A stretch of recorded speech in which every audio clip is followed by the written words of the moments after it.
In today's video, I'm going to teach you how to change sheet view in Smartsheet.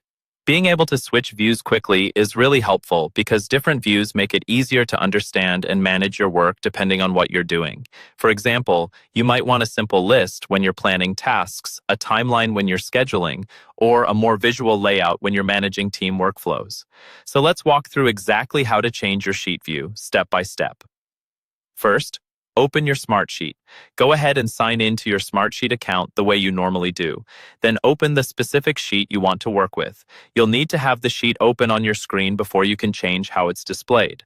Once your sheet is open, look toward the top of the screen for the main toolbar.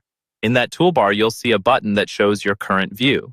It might say something like Grid View, Gantt View, Card View, Calendar View, or Timeline View, depending on what you last used.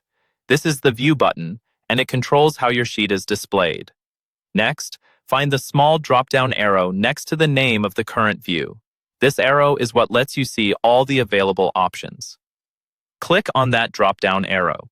When you do, a menu will appear, listing all the different views you can switch to for this sheet. Now, from that list, select the view you want to use. For example, choose Grid View if you want a spreadsheet-style layout. Choose Gantt View if you want to see your tasks along a timeline with start and end dates. Choose Card View if you prefer a more visual, board-style layout grouped by things like status or assignee. Choose Calendar View if you want to see tasks laid out by date, or choose Timeline View if you want a more high-level schedule across a longer period. As soon as you click your desired view, Smartsheet will update the sheet and switch to that layout.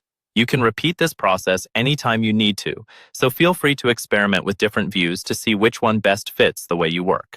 Over time, you'll probably find that certain views are better for planning, others for tracking progress, and others for presenting information to your team or stakeholders. And that's all there is to it. Open your sheet, locate the View button in the toolbar, click the drop-down arrow, and select the view that works best for you.